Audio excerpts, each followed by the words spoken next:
স্বামী থাকা সত্ত্বে আবার নাসিরকে বিয়ে করেছেন। এটা আদৌ সত্য না। কারণ পোস্ট অফিসের যিনি সাক্ষী এসেছিলেন ডিজিএম সাহেব, উনি তার সাক্ষ্যে জেরায় উন্মোচিত হয়েছে। জেরা করার উদ্দেশ্য কি? জেরা করার উদ্দেশ্য হলো যে সত্য উদ্ঘাটন করা। তা ওনার জেরাতে উদ্ঘাটিত হয়েছে যে তামিমা এই সংশ্লিষ্ট পোস্ট অফিসে এই তালাকনামা পোস্ট করেছেন। তাহলে যেহেতু উনি এডমিট করেছেন, এডমিশন মানে হলো উনি স্বীকার করেছেন যে সংশ্লিষ্ট তালাকনামার যে নোটিশ, এটা পোস্ট অফিসে উনি পোস্ট করেছেন। তার মানে হলো এটা ওই যেভাবে বাদীপক্ষ তাদের নালিশে দাবি করেছেন সেই দাবি আদৌ টেকে না। এটাই হলো আইনের বিধান। এবং এ কারণেই আমরা আজকে আদালতে আসামি পরীক্ষার পরে আপনারা নিশ্চয়ই খেয়াল করেছেন যে তিনটি বিষয় উল্লেখ করেছি। একটা হলো যে লিখিত ব্যাখ্যা প্রদান করিব আগামী ধার্য তারিখে। তারপরে হলো যে আসামি নিজেই সাক্ষ্য দিতে পারে সিআরপিসির 340-এর 3 উপধারা অনুসারে, সেটা দেয়া হবে।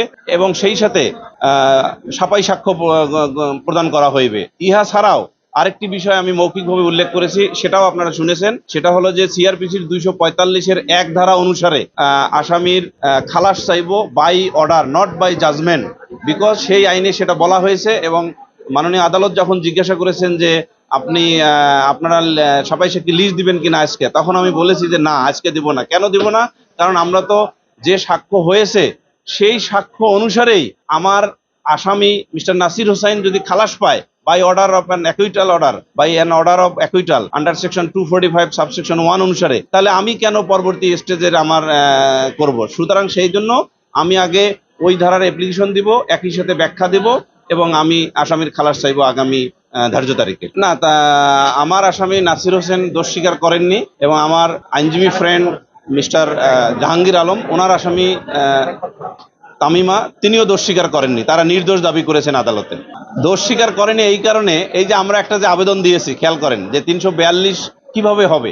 342 ধারা যে বলা হয়েছে যে আসামি পরীক্ষা, আসামি পরীক্ষা আসলে জেরা এবং জবানবন্দি এবং জেরা উভয় মিলে আনডিসপিউটেড ফ্যাক্ট নির্ধারণ করে ইনক্রিমিনেটিং এভিডেন্স পড়ে শোনানো উচিত এবং পড়ে শোনাতে হয়, এটাই আইনের বিধান। কিন্তু আমরা এই আইন অনুযায়ী একটা আবেদন দিয়েছি।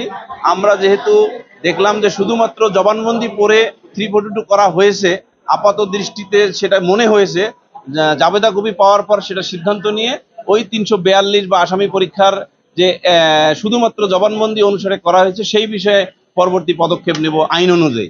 স্বামী ছিল রাকিবকে তালাক দিয়েছেন এবং বৈধ মতেই হচ্ছে গিয়ে নাসিরের সঙ্গে সংসার করছেন, আর বিষয়টা কি? ডেফিনেটলি, কারণটা যেহেতু পোস্ট অফিসের যিনি ডিজিএম, তিনি তার জেরায় স্বীকার করেছেন যে তালাকের নোটিশ যথাযথভাবে পোস্ট অফিসে পোস্ট করা হয়েছে। পোস্ট অফিসে পোস্ট করার পর পোস্ট অফিসের ডিপার্টমেন্টাল দায়িত্ব হলো সঠিক জায়গায় পৌঁছে দেওয়া।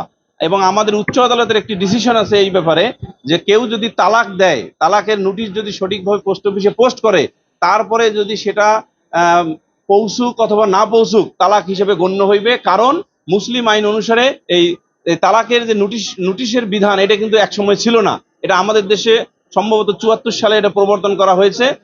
তার উদ্দেশ্য কি? তালাকের উদ্দেশ্য হলো স্বামী স্ত্রী আলাদা থাকবেন। তাহলে যদি দেখা যায় যে তালাক নোটিশ দেওয়ার পর পোস্ট অফিসে ছাড়ার পর যে কেউ যদি আলাদা থাকে বছরের পর বছর এবং আরেক জায়গায় বিয়ে করে সন্তানাদি হয়, তাহলে সুপ্রিম কোর্টের আপিল বিভাগের তো রায় অনুসারে তালাক সঠিকভাবে জারি হয়েছে বলে আমাদের আর্গুমেন্ট থাকবে।